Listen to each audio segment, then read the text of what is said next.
Everyone in Car 2 of the Capital Limited noticed her the moment she stepped through the sliding door. The woman was maybe 30, maybe less.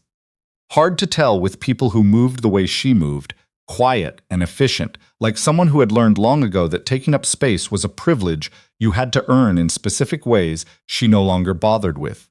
She was wearing the uniform of somebody's diner, black slacks with a grease crease that hadn't come out in the wash, a white button-down with a name tag still pinned at the breast pocket. Her hair was pulled back with the kind of elastic band that came in a 10-pack at a pharmacy.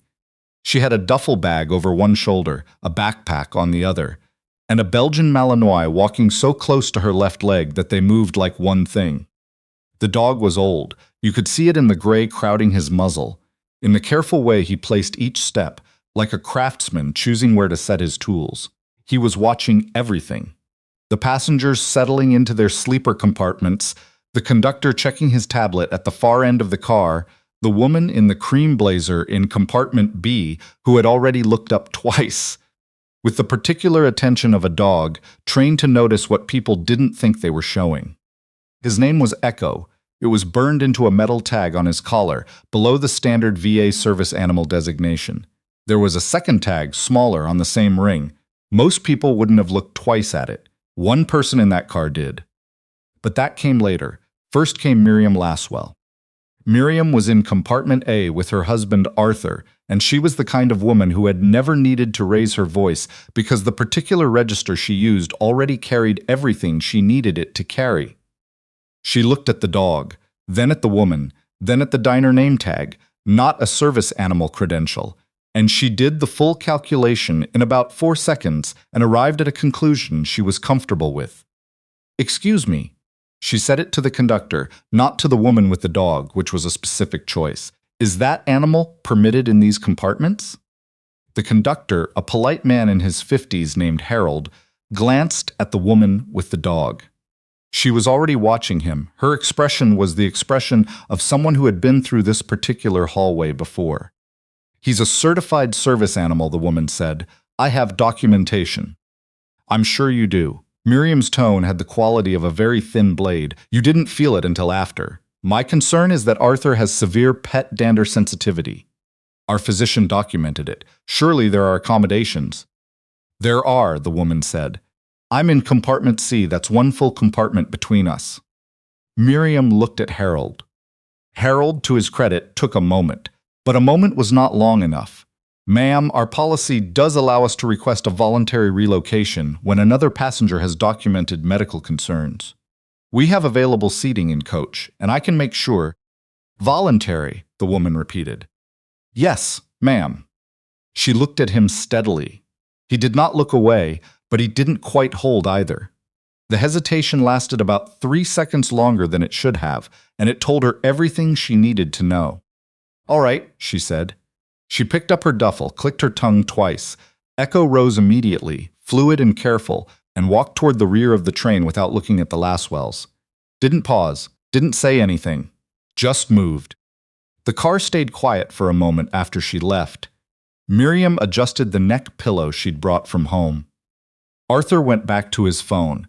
The other passengers looked at their windows or their devices with the mild, incurious attention of people who had witnessed something inconvenient and were now moving on. In compartment D, Colonel Hugh Drennan, retired U.S. Army, currently serving as a senior advisor to the Department of Defense's Joint Requirements Oversight Council, though no one on this train knew that or needed to, had been watching since the woman boarded. He was not watching her.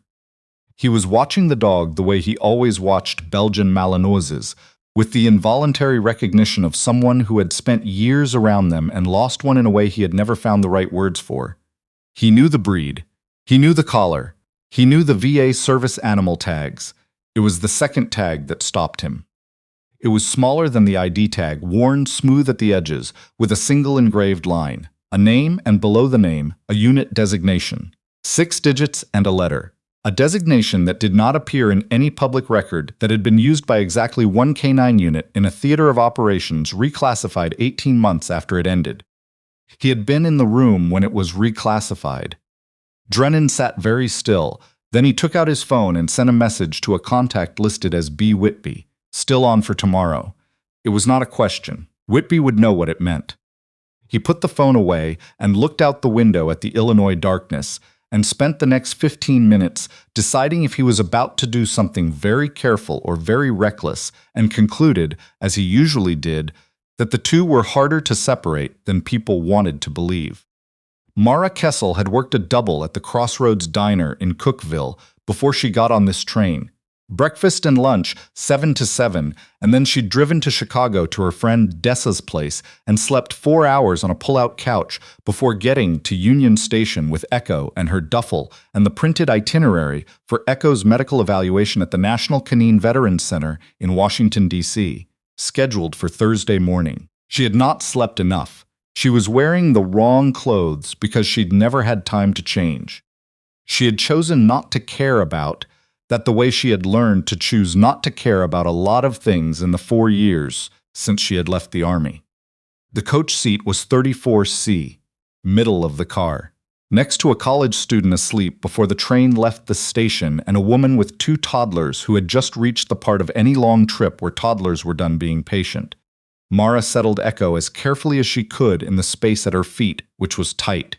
His right hip, an old injury that had never fully healed, would be sore by morning. She was not thinking about the compartment or Miriam Laswell or the conductor's careful use of the word voluntary. She had trained herself out of that kind of thinking. It was one of the more useful things she had managed to train herself out of. She was thinking about Thursday, about the evaluation, about the word the vet in Cookeville had used, monitoring closely, and the specific careful way she had said it, the way people said things when they meant something adjacent to what they were saying. Echo had been sleeping more. His breathing had been different. Not wrong, not yet, just different in the way you felt before you could name it.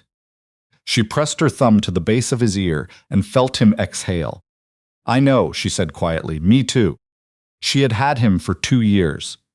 Technically, she had not adopted Echo. So much has been assigned him through a veterans placement program in Tennessee.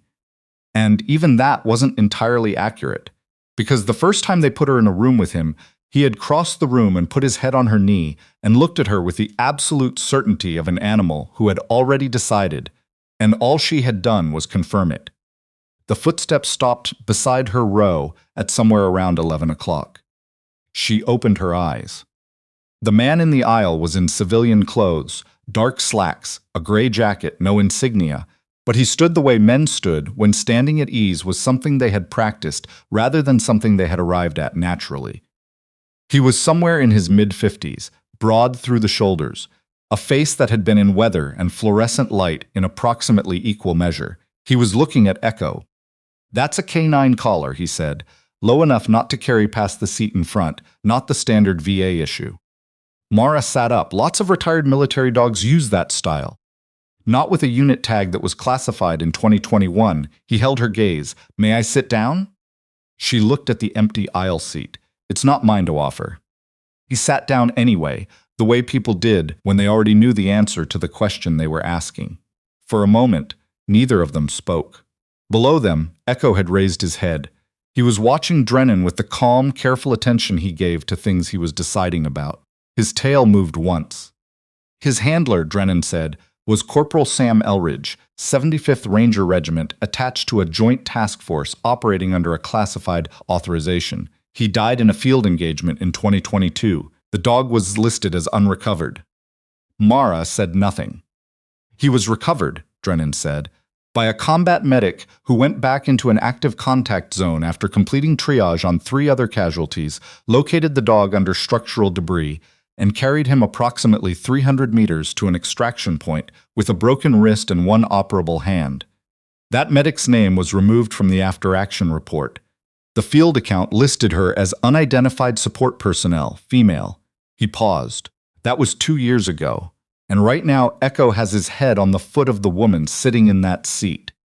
Mara looked down. He had indeed settled his chin against her shoe. "He picked me," she said. "The placement program set up a meeting." He walked across the room. "I know. I arranged his placement through that program." She looked at Drennan then. "Colonel Hugh Drennan, retired," he said. I was the senior operations advisor on the task force Sam Elridge was attached to. I've been trying to locate the medic from that field report for over a year. He looked at her steadily. I wasn't expecting to find her being asked to move to coach class. The quiet between them settled into something with weight. What do you want? Mara asked. Right now? He looked at Echo. I want to know if he's all right. He was moving carefully when you boarded. His hip, old injury from the field. From the collapse? From the collapse. Below them, Echo made a small sound, a low exhale, the one she had come to read as I'm tracking this, and I'm okay, but I'm paying attention. She reached down without looking, thumb finding the space behind his ear, and felt him settle. Then his breathing changed. She felt it before she heard it. A catch. A hesitation between exhales that was wrong in a way her body recognized before her brain did, the same way it had recognized the sound of secondary collapse once, in a building she'd been inside, in a country she was not supposed to have been in. She was on the floor of the coach car in the next second. She didn't think about it. She had her hands on Echo's ribs, reading the rise and fall, and what she found underneath was not good. What's happening? Drennan was down beside her before she'd finished the assessment. He hadn't hesitated either. Respiratory distress. She was checking his gum color, pressing her thumb against the tissue, counting capillary refill. 2 seconds. 3, too slow. I need the emergency medical kit, and whoever is in charge of this car. Drennan was already standing. He came back with the conductor in under 2 minutes and the emergency kit in a canvas bag over Harold's shoulder. Mara had it open before Harold finished explaining which zipper was which. The kit wasn't designed for a dog. She knew that going in. She worked with what was useful. A pediatric oxygen mask, a portable pulse oximeter she could adapt, a bag valve setup she could modify. She set aside what wasn't and kept her hands moving. Is he going to be okay? Harold asked. Working on it. I need passengers to stay in their seats. Drennan, without a word, turned and occupied the aisle in a way that communicated clearly and without any elaboration that the aisle was not available. The handful of passengers who had craned their necks found themselves looking at the broad back of a man who did not seem inclined to move. They retreated.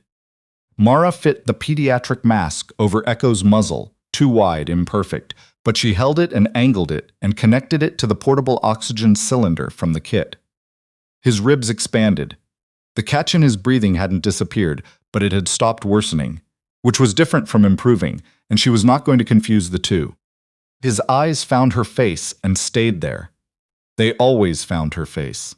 From the first week she'd had him, he had watched her with the specific attention of an animal who had made someone his entire reference point for what safety meant, and that fact, which had undone her gently and completely 3 days into his placement, was the thing keeping her moving right now.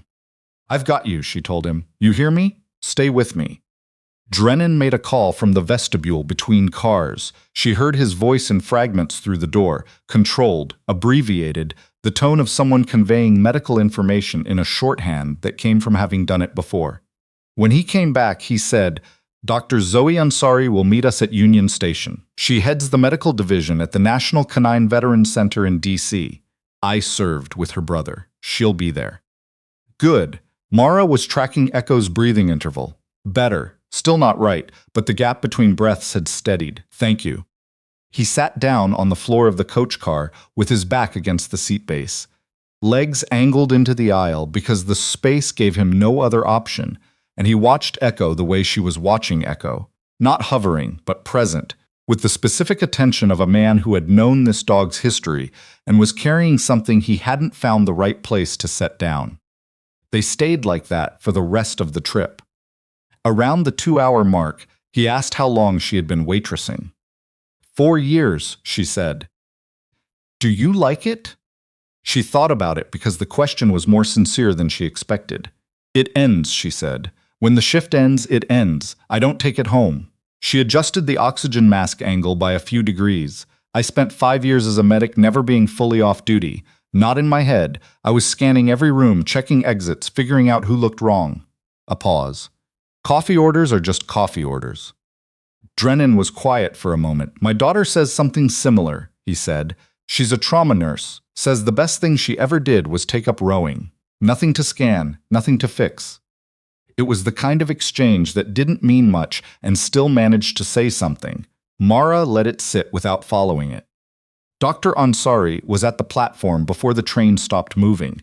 She was a compact woman in her 40s, in a down vest and sneakers despite the professional hour, already crouching to meet Echo before Mara had finished coming down the platform steps, running her hands over him with the purposeful touch of someone who had been doing this for a very long time. Respiratory onset when, she asked. Approximately 3 hours ago. Stabilized with portable O2 inside 40 minutes. Capillary refill was at 3 seconds initial, down to 2 by the time we pulled in, heart rate elevated throughout. Mara handed over her phone with Echo's records pulled up. Blood panels from 3 weeks ago. My vet in Cookville flagged atypical fatigue patterns, no identified cause. Ansari scrolled without looking up. Hip injury, when? 2022, field engagement, secondary structural collapse. Ansari looked up then, not at Drennan, at Mara. Something moved through her expression quickly. You're the medic, she said. Drennan told you. Hugh told me enough. She was already moving, bag over one shoulder. We need imaging tonight. What I'm seeing in the blood work is consistent with early-stage cardiac involvement secondary to a prior chest trauma. He's been compensating for a long time. The hip has been misdirecting everyone's attention. She placed 2 fingers briefly against Echo's sternum. The actual problem is here, but he's stable, and he's tough. I've seen worse come through. The imaging was done by 2 in the morning. Ansari came out of the mobile unit with the expression of someone who had finished a calculation and was deciding how to present the result. There's a fragment, she said, upper thoracic, close to the pericardium. It's been migrating slowly over a long time. What happened tonight was likely a precursor event. The fragment shifted, probably from the motion of the train. The body compensated this time. She held Mara's gaze. I can't promise it compensates a second time without intervention. Surgery. 6 this morning. Anesthesia risk is elevated for his age and his history, but his cardiac baseline is stronger than I expected. He's in better condition than the initial scan suggested. She looked at Echo on the padded surface of the mobile unit, then back at Mara. He's going to get everything we can give him. That's what I can promise tonight. Mara looked at Echo. He was watching her from the padded surface, tired and calm and utterly, devastatingly trusting. The same look she had seen once before, in smoke and noise, and the particular silence that followed the second detonation, when she had pulled him out from under a collapsed section of wall, and he had looked up at her, hurt and barely conscious, with the absolute certainty that she was going to handle it. Do what you need to do, she said. She waited outside while Ansari's team worked. Drennan stood a few feet away with his arms loosely crossed, looking at the middle distance. After a while, he said, I filed a supplementary disclosure with the Inspector General's office tonight. She looked at him. Before you ask, everything is in it. Your name, your field account, what Sam Elridge did in those last minutes. He met her eyes. I've been building it for 8 months. I was waiting for the right moment. When I saw that tag tonight on the train, I understood the moment hadn't been waiting for permission. Then, he told her. About the operation, designated Hollow Creek, a 6-person reconnaissance element with 2 K9 units, inserted to locate and verify a signals intelligence source that had gone dark. About the authorization expedited under an emergency provision that required congressional notification within 72 hours and had never been sent. About the engagement that went wrong. The source was a decoy, a draw, a provocation designed to identify who was looking, and the element had been engaged hard from 2 sides. About Corporal Sam Elridge, K9 handler, 3 years with Echo, who had moved with that dog like they were one organism. About the collapse that had caught Echo. About the 7 minutes Sam had spent directing his dog through hand signals with a wound in his side, holding the eastern approach until he couldn't. About the choice he made in the final seconds, moving toward Echo, not away from anything. About the after-action report, written afterward by an officer who had not been at the engagement, built from accounts shaped by the needs of an authorization document that could not survive scrutiny. About the decision to list the engagement as a training accident, the dog as unrecovered, and the combat medic present for all of it as unidentified support personnel, female. About Sam Elridge's family, who had received a folded flag, and a story about a training accident and a missing dog. When Drennan finished, the quiet between them had the kind of edges that did not allow you to mistake it for ordinary silence. His family doesn't know, Mara said, not a question. No. She was quiet for a long moment. He called his mom right before we moved out. I was running gear checks in the vehicle bay. I wasn't trying to hear, it was just loud enough. He told her he was going to take 2 weeks when he got back, and they were going to his grandparents' place in Georgia, and he was going to eat his grandmother's cooking and do nothing. He told her Echo was doing good. He said Echo was the best thing in the unit. She stopped. He died about 20 minutes after extraction. I've gone through it every way I know how. There wasn't anything I could have done differently. I know that. I've reviewed everything I could access. Then why does his family have a training accident? Because the authorization for that operation required congressional notification that was never sent. When the engagement produced casualties and a K-9 situation that would invite scrutiny, someone in the reporting chain decided the oversight failure was more dangerous than the truth. A pause. Your name was part of what got simplified away from the record. She let that sit. I left 8 months after, she said finally, put in my separation papers and didn't fight anything. I just left. I know. I want to be clear, I wasn't leaving because I was bitter. I couldn't figure out how to keep going. What happened with Sam and Echo was the end of a long process that had been happening for a while. I needed to stop. She looked at her hands. But what they did to the record, that's not about me. That's about Sam, about his family, about what actually happened in that field and whether it gets to exist anywhere. Yes, Drennan said, which is why it's all going on the record now, with my name and my rank behind it. Echo's surgery lasted 4 hours and 12 minutes. Mara spent the first hour against the waiting room wall with her knees drawn up, in the posture of someone who had learned to rest in positions not designed for resting. She spent the second hour in the facility kitchen, finding coffee she didn't taste. She spent the third hour outside, standing in the early Washington morning, because the waiting room had begun to feel like something she was trapped in rather than something she had chosen, and the distinction mattered to her in a way she couldn't entirely explain.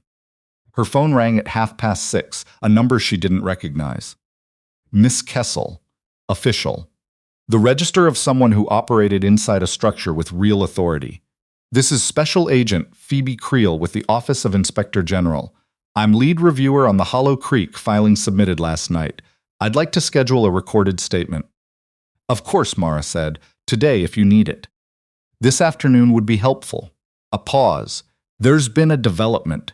Major General Tillman Cross, the senior authorization officer on the Hollow Creek operation, contacted this office this morning. He's requested a meeting. He says he would like to correct prior statements related to the classification record. Mara stood still in the morning air. I'll be there at 2, she said. Ansari called at 8:15. Her voice was careful and warm in the particular way of someone who has been genuinely worried and is now permitting herself not to be. He's out, she said. Fragment is removed. He's in recovery. He did better than my conservative estimate and close to my optimistic one. A pause. His heart rhythm stabilized the moment we addressed the irritation. He's breathing without assistance and his gum color is good. The next 24 hours matter, but I'm comfortable telling you we got it out cleanly. Mara exhaled, long, ragged, unplanned. She went in to see him. Echo was in a recovery kennel with monitoring leads on his chest and an IV line in his leg and the specific unfocused gaze of an animal coming up slowly from anesthesia. He heard her before he saw her. His tail moved first, slow, effortful, unmistakable. When she sat beside the kennel and put her hand through the door, he pressed his face against her palm with the full deliberate weight of a dog who had been waiting. Hey, she said. Her voice came out rougher than she intended. Told you.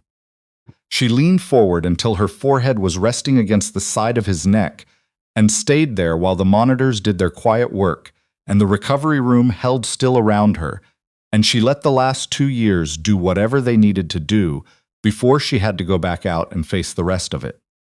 Drennan knocked on the open door 20 minutes later. Cross withdrew his objection to the filing, he said. His legal team moved before Creel's office could reach him first. He's cooperating. He came into the room. Once he understood that the disclosure included documentation on the oversight notification failure, the congressional notification that was generated and never sent, he apparently decided that cooperative disclosure was the better position. What happens to him? Drennan was honest about it. That depends on what cooperation produces. The notification failure is serious. The record alteration is serious. It won't be nothing. Sam's family, Mara said, before any record correction shows up on a piece of official letterhead without a human being attached to it, they need to hear this from someone who was there. That's you, Drennan said. I know. They drove to Seneca, South Carolina the next morning. Drennan drove, which Mara accepted without argument. She had slept 5 hours on the cot Ansari's staff had offered, and she was not ready to be trusted with distance. The Elridge house was a single-story brick home on a corner lot with a pecan tree in the front yard that someone had cared for deliberately for a long time. Wind chimes on the porch. A garden along the side of the house, the kind maintained out of habit as much as enthusiasm. The kind of house where people had stayed put on purpose. The woman who answered the door was in her 60s, with Sam Elridge's same dark eyes and a face that had been doing the specific work of carrying complicated grief long enough that the work had become inseparable from her expression. She looked at Mara and Drennan with the careful wariness of someone who had received news from official-looking people before and had learned not to assume it would be kind. Mrs. Elridge, Mara said, my name is Mara Kessel. I was an Army combat medic in 2022. I was present at the engagement where your son died. I'm here because there are things about that day that you were never told, and you deserve to hear them from someone who was actually there. Ruth Elridge's hand tightened on the door. She looked past Mara at Drennan, then back. Come inside, she said. Sam's father, Leonard, came in from the garden 10 minutes into the conversation, still in his work gloves, and sat down at the kitchen table across from Mara and his wife, and listened the way a man listened when he had been holding grief in a particular shape for 2 years, and was now being shown that the shape was wrong. Mara went carefully. She told them what Sam had said in the vehicle bay before the mission, the 2 weeks off, the grandmother's cooking, Echo doing good. She watched that detail land on them. She told them about the engagement. She told them what Sam had done in those 7 minutes, the hand signals, the Eastern approach, a wounded man directing his dog through an active contact zone because the mission had turned into something no one had trained for, and he had held it anyway. She told them that when the secondary collapse happened, Sam had been moving toward Echo, not away from anything, and that the last choice he made in a situation that gave him choices was to go back for his dog. Leonard Elridge took off his work gloves. He set them on the table. She told them about the record. She told them the training accident narrative was false, that the people who constructed it had been protecting a document, and that this had been wrong and was in the process of being formally corrected through a federal review already underway. Then she said, Echo is alive. Ruth made a sound that wasn't quite a word. He was listed as unrecovered, Mara said. He wasn't. I carried him out. He's been with me for 2 years. He's in Washington right now recovering from surgery. He's going to be okay. She looked at both of them. I wanted you to know that a piece of Sam made it home. The kitchen went quiet in the way a kitchen did when it became something more than a kitchen. Leonard looked at his hands on the table for a long moment. When he looked up, his eyes were wet, but his voice had the steadiness of a man who had practiced holding things for 60 years and was still practicing. He talked about that dog constantly, he said. We used to tease him. Said he talked about Echo more than he talked about anyone else. Something moved across his face. We stopped teasing him about it eventually. It was clear it wasn't a joke. Echo was. He was what Sam had that was good, in the middle of all of it. I know, Mara said. Echo carries that. He carries it the way dogs carry things, not as a wound but as a direction, toward the people he was made for. Ruth reached across the table and put her hand over Mara's. She didn't speak for a long time. When she did, her voice was very quiet. Were you with him at the end? Yes, he wasn't alone. Ruth closed her eyes. When she opened them, she looked at Mara the way people looked at you when they had been carrying a fear for a long time and you had just told them the fear was wrong. He was so proud of his work, she said. Sam, of Echo, of all of it. And then we were told it was a training accident, and we kept trying to make that fit. Kept looking for the version of him that would have died that way. It never fit. She squeezed Mara's hand. We knew him. You knew him exactly right, Mara said. Drennan stepped forward from the doorway then and introduced himself fully and told them that the formal correction of Sam's record was not a question of whether but of when, and that when it was corrected, it would reflect exactly what had happened. Every action, every minute, everything that had been removed from the account and would now be returned to it. He told them this clearly and without softening. Leonard Elridge looked at him for a long moment. 2 years, Leonard said, not accusatory, just a fact he needed to name. Yes, sir, Drennan said. I'm sorry for every one of them. On the drive back, somewhere near the Virginia line, Mara's phone showed a notification from the IG's office. A formal acknowledgement that her statement had been entered into the active review record and designated primary testimony. She read it and set the phone on her knee and watched the highway move through the late afternoon light.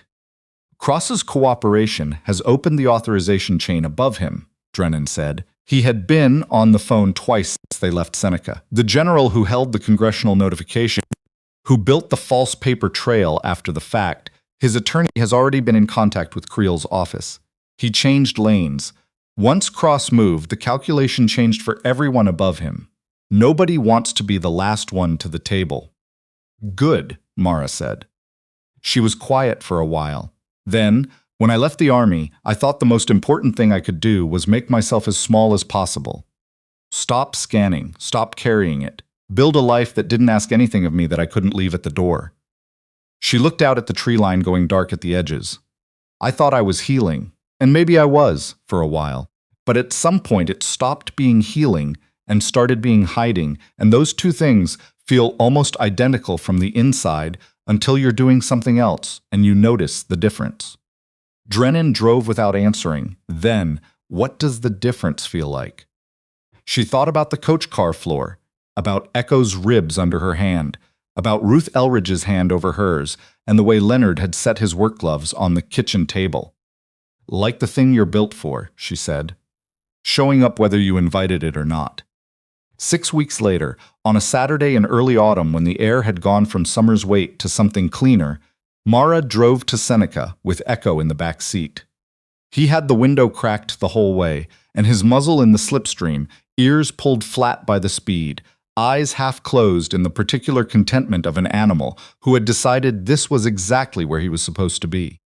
Dr. Ansari had not technically approved the open window. She had also not technically prohibited it, and Mara had learned to work in that space. The pecan tree in the Elridge's front yard was beginning to turn at the edges. Leonard was in the garden when they pulled up. He saw the car and set down his tools and came toward the yard's edge, and when Echo stepped out of the back seat and stood in the autumn light, his slight hitch, his gray muzzle, his steady dark eyes, Leonard Elridge stopped moving.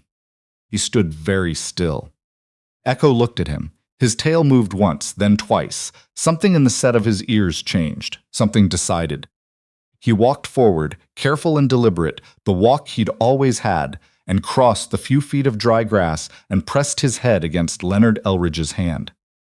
Leonard put his hand on the dog's head and did not move and did not speak, and the yard went quiet around them in the way yards went quiet when the whole thing was paying attention to one thing. Ruth came out onto the porch. She saw her husband's hand on the dog's head. She sat down on the porch steps and watched, and her face did the complicated, necessary thing that faces did when something that had been lost showed up in a form you could touch. Mara stayed beside the car.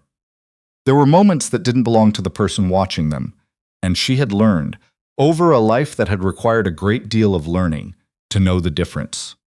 After a long while, Leonard looked up and found her eyes across the yard. He nodded once, Small and quiet, the nod of a man who had run out of words for something and found he didn't need them anymore. She nodded back. Echo sat down at Leonard's feet in the autumn sun and looked out at the quiet street with the calm, steady attention of a dog who had finally arrived somewhere. His tail moved slow and even against the dry grass, like something being set gently down, not grief, not loss, not the ending of anything at all, but the settling of it.